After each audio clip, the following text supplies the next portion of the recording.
हाय दोस्तों, मैं हूं जयति और आप देख रहे हो कॉफ़ी विद मॉम। जैसे कि आप जानते हो ऑलरेडी मेरा 9th मंथ शुरू हो चुका है एंड अभी गिन के 15-16 दिन बाकी है for my delivery.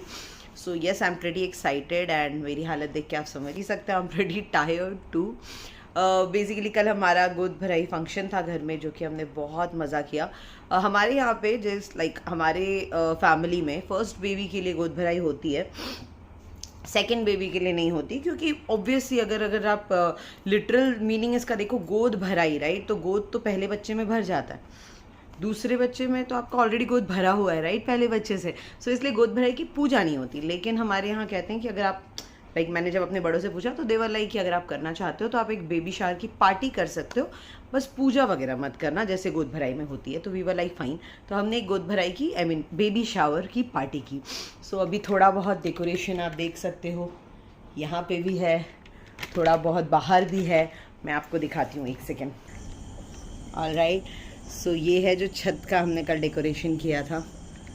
Can you see, बहुत ब्यूटीफुल, बहुत प्रिटी हमने पूरा बनाया था। एंड मुझे थोड़े प्लेन कलर्स पसंद हैं, इसलिए हमने जो है झूले को भी एकदम सिंपल सा किया था right. So let's do one thing, आज मैं यहीं बैठ के आपसे बात करती हूँ। ओके फाइनली, आफ्टर ऑल मैंने ये झूला इतने मेहनत से सजाया था राइट, तो यहाँ पे कुछ तो यूज़ होना बनता है। बट मैं गोद भराई का वीडियो बहुत जल्दी अपलोड करूँगी। बट ये वीडियो मेरा जो है आज, आई एम सो सॉरी, एक सेकेंड, गोद भराई के बारे में नहीं है। And as you can see, जैसे जैसे दिन पास आता है ब्रेथलेसनेस होने लगती है, बिकॉज अब आपके पेट में जगह कम है एंड बेबी ग्रो हो रहा है। सो आपको सांस लेने में थोड़ी बहुत दिक्कत हो सकती है, आप जल्दी थक सकते हो। डरने की कोई बात नहीं है, it's very normal, it's very natural, ठीक है।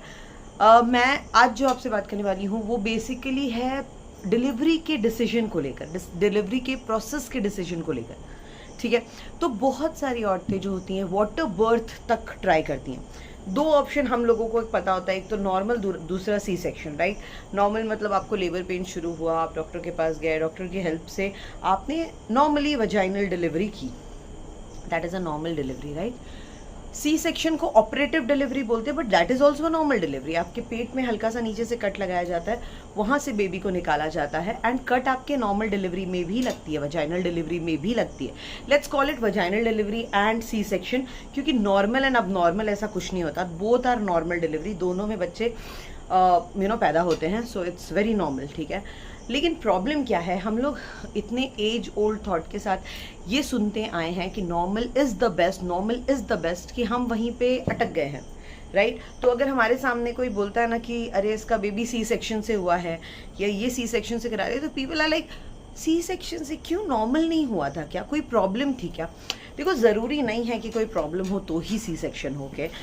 तो मैं आपसे ना अपनी इसी बारे में एक स्टोरी शेयर करना चाहती हूँ कि अगर आपको भी, आपके घर में कोई है जिसको ये डिलीवरी वाला प्रॉब्लम है, डिलीवरी के प्रोसेस सेलेक्ट करने में प्रॉब्लम है, आपको डिलीवरी का प्रोसेस सेलेक्ट करने में प्रॉब्लम है, आई थिंक ये वीडियो आपको हेल्प करेगा। सो जब मेरा फर्स्ट प्रेगनेंसी था विद शिवन्या, जब मैं प्रेग्नेंट थी, तब क्या था, मैं श्योर थी कि मुझे नॉर्मल डिलीवरी ही चाहिए। हमने अपने डॉक्टर से बोल के रखा था, एंड तब हम बैंगलोर में थे। लकीली मुझे दोनों टाइम डॉक्टर्स बेस्ट मिले हैं, वो वहाँ की बेस्ट डॉक्टर थी, और अब जो हमें मिली है मंजूषा मैम, वो यहाँ की लखनऊ की बेस्ट डॉक्टर हैं। सो अगर आप बैंगलोर में हो ना, तो वीना KR उनका नाम है, आप उन्हें सर्च कर सकते हो।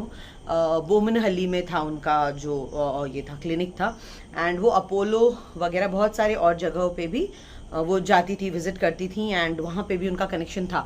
तो उनके थ्रू हमने अपोलो में ही बेड बुक किया था, एंड अपोलो में ही मेरा पूरा जो डिलीवरी प्रोसेस हुआ। एंड उसके बाद भी शिवन्या को भी एडमिट करना पड़ा था, उसका बिलीरुबिन काउंट जो था वो थोड़ा अबनॉर्मल था इसकी वजह से, लेकिन वो सब कुछ अपोलो में ही हुआ था। एंड अपोलो बहुत ही अच्छा था, अपोलो क्रेडल जो है, हाँ थोड़ा कॉस्टली है लेकिन बहुत ही अच्छा है, उसका फैसिलिटी, उसका staff, everything was too good. तो हम श्योर थे कि हमें नॉर्मल डिलीवरी ही कराना है। हमने मैम को, जो हमारी डॉक्टर थी, उनको हमने डे 1 से बोल के रखा था कि हमें नॉर्मल डिलीवरी कराना है, and she was like fine, ठीक है। लेकिन एक मेरा जो कंसर्न था वो ये था कि जैसे नॉर्मली टीवी मूवीज़ वगैरह में देखते हैं, हम सुनते हैं कि उसको लीवर पेन शुरू हो गया, उसका वाटर ब्रेक हो गया, एंड देन उसको लेके रश किया गया हॉस्पिटल, और फिर वहाँ पे उसका ऑपरेशन हुआ। मैं इस रश से ना थोड़ा डरती थी, बिकॉज बैंगलोर का ट्रैफिक हम सब जानते हैं, अपोलो क्रेडल हमारे घर से थोड़ा दूर था। सो मैंने क्लियरली कहा था मैम को कि मैम ऐसा कोई डेट फिक्स करो जिसमें मैं आके एडमिट हो जाऊं और एक दो दिन में लेबर पेन हो जाए एंड देन यू नो आप डिलीवरी कर लो। वो अचानक से मुझे घर से निकलना पड़ा और ट्रैफिक में फंस गई एंड वो दर्द मुझे एक्स्ट्रा झेलना पड़ा, वो ना होना चाहिए, नहीं होना चाहिए। So she was like we can do one thing, हम ड्यू डेट जैसे ही आपका होता है उस वक्त हम क्या करेंगे, इंड्यूस करेंगे labour pain. That is also normal thing. आपको एक जेल वगैरह के थ्रू, जेल दवाई जो भी उसको बोलो, एक दवाई होता है, मतलब लगाने वाला दवाई होता है, ठीक है, उसको ना लगा करना लेबर पेन इंड्यूस किया जाता है, यानी लेबर पेन को लाया जाता है या क्रिएट किया जाता है, ठीक है। तो वो प्रोसेस ऐसा नहीं कि लगा दिया एंड तुरंत लेबर पेन शुरू हो गया एंड तुरंत डिलीवरी हो गई, ऐसा नहीं होता। कई बार क्या होता है 3-4 घंटे लगते हैं, कई बार पूरा शाम बीत जाता है, रात बीत जाता है, कई बार 1-2 दिन बाद भी आपका जो होता है नॉर्मल डिलीवरी होता है। बट वी वर फाइन कि हमें एटलीस्ट हॉस्पिटल में आ गई ना तो फिर टेंशन नहीं है। हॉस्पिटल में आ गई तो आप 1 दिन रखो, 2 दिन रखो, क्या फ़र्क पड़ता है। सो जब मैं हॉस्पिटल में आई हूँ एंड तब तो शिवन्या नहीं थी ना, फर्स्ट प्रेगनेंसी थी। तो जब मैं हॉस्पिटल में गई, उन लोगों ने सुबह बोला था खाली पेट रहने के लिए, बिकॉज वो इंड्यूस करेंगे लेबर एंड ऑल। तो खाली पेट थी और उन्होंने लेबर इंड्यूस किया, ठीक है। थोड़ी देर मुझे कुछ फील नहीं हुआ, 2-3 घंटे तो कुछ भी फर्क नहीं पड़ा, मतलब ऐसा लग रहा था हाँ धीरे धीरे थोड़ा असर हो रहा है, बट ऐसा कुछ असर नहीं था। तो I was like very calm. उसके बाद धीरे धीरे धीरे धीरे ना पेन शुरू हुआ एंड पेन बढ़ने लगा। अब मैं बहुत पैनिक करने लगी। मुझे लेबर पेन क्या होता है, कैसा होता है, we don't know during the first pregnancy, right. हमने सिर्फ सुना होता है कि बहुत दर्द होता है, लेकिन वो बहुत मतलब कितना, वी डोंट नो। तो मुझे जब दर्द शुरू हुआ तो मैं बहुत पैनिक करके मैं बहुत डर गया। लाइक अब पेन हो रहा है, अब मैं नहीं बर्दाश्त कर सकती। ऑलरेडी 9 मंथ था, बहुत अनकंफर्टेबल, बहुत ही डिस्कम्फर्ट में रहते हो, बहुत सारे प्रॉब्लम्स झेलते रहते हो, राइट। सो मैंने नर्स को बुलाया कि मतलब मैंने अपने हस्बैंड को कहा कि नर्स को बुलाइए एंड यू नो हम लोगों ने उनको कहा कि भाई डॉक्टर को बता दो पेन बहुत तेज़ शुरू हो गया एंड अब मैं नहीं झेल सकती। उन्होंने इमरजेंसी में उन्होंने डॉक्टर को बुला दिया बिकॉज उनको लगा कि सच में बहुत तेज़ दर्द हो रहा है एंड ऑल। डॉक्टर जब आई हमारी, डॉक्टर हमारी बहुत काम एंड कंपोज थी, पता नहीं कैसे डॉक्टर हो कि वो इतनी काम एंड कंपोज थी। I was like I am literally in love with my doctors, both the doctors are too good, Veena ma'am भी एंड मंजुषा मैम भी। सो उन लोगों ने जब आई, उन्होंने जब यू नो पूरा चेक वेक किया तो शी वॉज लाइक जयती अभी सिर्फ 10% पेन शुरू हुआ है, एक्चुअल पेन अभी आना बाकी है। इट मे टेक लाइक पूरा शाम हो सकता है, रात को डिलीवरी हो सकती है या नेक्स्ट डे डिलीवरी हो सकती है। तो ऐसा कुछ नहीं है कि आपको अभी डिलीवरी करना है या अभी आपका लेबर पेन शुरू हो जाएगा। आई वाज लाइक क्या? तो बोलती हाँ ये जो अभी पेन शुरू हुआ है सिर्फ 10% है, अभी और बढ़ेगा। लेकिन उस 10% में जो मेरी हालत हुई थी, I was ready to give up. मैंने कहा मैं ये नहीं कर सकती हूँ, डू एनीथिंग, आप निकालो बेबी को, मैं नहीं, मतलब अब डिलीवर करा दो, मैं नहीं कर सकती हूँ। तो फिर मैम ने मेरे हस्बैंड से पूछा, मेरे हस्बैंड ने थोड़ा कंफ्यूज थे तो ही वाज लाइक, उन्होंने मेरे ऊपर ही बोला, डिसीजन डाला कि यू नो इट्स यू, तुम्हें डिसाइड करोगी कि तुम ये पेन झेल सकती हो या नहीं झेल सकती हो। नहीं झेल सकती हो तो any time we have the option of C section और हमें इससे कोई दिक्कत नहीं है। बट हमने सुना था सी सेक्शन नहीं ठीक होता, ये वो। उस टाइम पे क्या होता है फर्स्ट प्रेगनेंसी में आप जो जो सुनते हो। फिर हमारे डॉक्टर ने हमें एक्सप्लेन किया कि देखो दोनों डिलीवरी प्रोसेस बहुत सिंपल हैं, दोनों डिलीवरी प्रोसेस कि अपने प्रोज एंड कॉन से कोई भी बहुत अच्छा है कोई भी बहुत बुरा नहीं है। सो तुम अपने हिसाब से डिसाइड करो क्योंकि पेन अभी बढ़ेगा। फिर मेरे हस्बैंड ने मेरे पेरेंट्स को, अपने पेरेंट्स को कंसल्ट किया जो कि ऑलरेडी हमारे साथ बैंगलोर आ चुके थे बेबी के बर्थ के टाइम पे। जब उन लोगों से फ़ोन करके पूछा गया, बिकॉज वो लोग घर पे थे, उनको पहले से लाके तो कोई मतलब नहीं था, तो उनसे जब पूछा गया तो देवर लाइक कि मेरी मम्मी तो जानती थी कि मैं पेन बिल्कुल नहीं बर्दाश्त कर सकती। तो मेरी सास ने बोला कि अगर वो सेफ़ लग रहा है go for it, go for C section, हमें कोई दिक्कत नहीं है। सो सबने बोल दिया तो we were like very sure हमें अब सी सेक्शन ही करवाना है and we went for the C section. आप बिलीव नहीं करोगे कहाँ मैं पूरे दोपहर शाम रुकी रह गई। वो मुझे 10 मिनट में ओटी प्रिपेयर हुआ, उसके बाद मुझे हाँ एक जो इंजेक्शन दिया जाता है ना स्पाइनल कॉर्ड में, that is a bit painful. उसके बाद रूम में ओटी में लेकर गया एंड अराउंड 10-15 मिनट में बेबी को मेरे सामने लाके ऐसे दिखा रहा है। पूरा ऊपर का तो हिस्सा मुझे समझ में आ रहा था लेकिन नीचे का हिस्से में मुझे कोई भी फीलिंग नहीं थी, राइट।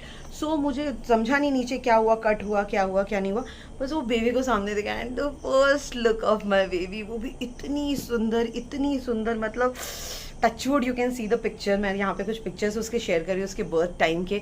एकदम जैसे दूध में थोड़ा सा आलता या सिंदूर मिला दो ना तो जो पिंकिश ग्लो होता है ना वैसा था, वैसी थी शिवन्या। उसको देखते ही मेरा तो ऐसा लगा सारा पेन, सारा जो भी सुबह से झेला ना, it was all worth it. I got my baby in my hand. लेकिन वो पूरा प्रोसेस जो मैंने देखा, मतलब सी सेक्शन जैसे ही हमने डिसाइड किया, उसके बाद the thing went so smoothly. And उसके बाद मेरा रिकवरी भी बहुत अच्छे से हुआ, क्योंकि रिकवरी के बाद बहुत सारे ऑपरेशन के बाद बहुत सारी बातें होती है जो आपको फॉलो करनी होती है, वो आप फॉलो करते हो एंड आपकी रिकवरी बहुत अच्छे से होती है। जो लोग बोलते हैं ना कि नहीं जो सी सेक्शन करते हैं उनको ज़्यादा दिक्कतें होती है, मुझे कोई दिक्कत नहीं हुई। मुझे टिल डेट ना बैक पेन हुआ, हाँ जब डिलीवरी हुई थी तब थोड़ा बहुत बैक पेन हुआ था, लेकिन उसके बाद मुझे कोई बैक पेन नहीं हुआ। वो जो इंजेक्शन स्पाइनल कॉर्ड में दिया जाता है उसको भी लोग बहुत डरा देते हैं उसके बारे में, बट मुझे ऐसा कुछ भी नहीं हुआ। Everything was too good, I was so blessed. मैं बहुत जल्दी रिकवर कर गई। आई थिंक 2-3 महीने में I was back to normal routine, वही same exercise, yoga and everything started. मैं अपने काम में लग गई। शिवन्या को मैं अकेले ही संभालती थी, बिकॉज बैंगलोर में मैं अकेली रहती थी, मैं और मेरे हस्बैंड ऑफिस जाते थे एंड शिवन्या को लेके टहलना, घुमाना फिराना, everything I used to do all by myself. और मुझे बिल्कुल भी नहीं लगा कि अगर मैंने नॉर्मल डिलीवरी की होती तो इससे कुछ बेहतर हालात होते मेरे। It was all normal. इसलिए इस टाइम पे मैंने पहले ही डिसाइड कर लिया कि मुझे सी सेक्शन ही करना है, मुझे नॉर्मल डिलीवरी नहीं करना है। इसमें बहुत सारे लोगों ने जजमेंट भी किया कि तुम ये पहले ही क्यों डिसाइड कर ले रही हो, अगर सब कुछ अच्छा हुआ तो नॉर्मल में जाओ ना। But doesn't make sense, right? If I am comfortable with the C section I go for the C section. Normal अब नॉर्मल कुछ नहीं है, दोनों नॉर्मल है, राइट? मेरा बॉडी और मुझे किस चीज़ में कंफर्टेबल लगा, किस चीज़ के साथ मुझे, बिकॉज ना देखो क्या होता है ना, नॉर्मल डिलीवरी के बारे में भी हमने बहुत सारी स्टोरीज सुनी हैं, बहुत स्टोरीज मतलब कल्पनात्मक, इमेजिनरी स्टोरीज नहीं, रियल लाइफ इंसिडेंट्स देखे हैं जहाँ बेबी को डिलीवर करते समय मॉम बेहोश हो जा रही हैं, फिर कॉम्प्लिकेशंस हो जा रहे हैं, बच्चे का गला बीच में ही फंस जा रहा है एंड मॉम गिव अप कर दे रही, बहुत सारी चीज़ें हो सकती हैं। तो जैसे सी सेक्शन में प्रॉब्लम्स हो सकते हैं, वैसे नॉर्मल में भी प्रॉब्लम, वजाइनल में भी प्रॉब्लम हो सकते हैं। हमारे दिमाग में से डाल दिया गया ना नॉर्मल नॉर्मल नॉर्मल, वही हमें नॉर्मल लगने लगता है, बट ऐसा कुछ नहीं है। दोनों ही डिलीवरीज जो होते हैं, वो दोनों ही डिलीवरी प्रोसेस जो होते हैं, वो दोनों ही नॉर्मल होते हैं, वो दोनों ही हेल्दी होते हैं बच्चों के लिए। डॉक्टर की देखरेख में होना रहता है, इसलिए you have to choose the right doctor, you have to choose the right hospital. बाकी you don't have to worry about anything, ठीक है? तो अपने आप को ज़बरदस्ती सोसाइटी एंड फैमिली के प्रेशर में आके नहीं मुझे यही करना है, या डॉक्टर की बातों में आके नहीं मुझे यही करना है, ऐसा कुछ मत करो। What suits you the best. And उस टाइम पे ऑफकोर्स आपको अपने डॉक्टर की बात सुननी चाहिए। कई बार हमने देखा है ना, डॉक्टर बोल रहा है कि नहीं यार इसका मामला बिगड़ सकता है, वी नीड टू ऑपरेट। घर वाले बोलते हैं नहीं हमें ऑपरेट नहीं कराना, हम वेट करेंगे लेबर पेन का। तब तक माँ की हालत बिगड़ रही है, बच्चे की हालत बिगड़ रही है, उससे कोई मतलब नहीं, बट हम वेट करेंगे क्योंकि हमारे ग्रंथों में लिखा है कि नॉर्मल डिलीवरी मतलब वजाइनल डिलीवरी ही नॉर्मल होती है एंड वजाइनल डिलीवरी ही सेफ होती है and that is the good way to. But ऐसा कुछ नहीं होता है। तो प्लीज़ इन सब बातों में मत पड़ो। वहाँ जब बेड पे आप हो, बेबी डिलीवर कर रहे हो, पेन सह रहे हो, 9 महीने आपने बेबी को रखा है, आगे आपको ही हेल्दी रहना है क्योंकि आपको अपना बेबी संभालना है, तो डिसीजन भी आपका होना चाहिए। If you are okay with the vaginal delivery, if you are okay to handle the labour pain, go for it. We are proud of you. But if you want C section, go for that too, we are proud of you again, right? So it's totally your wish. आपको किसी की बात सुनने की जरूरत नहीं है।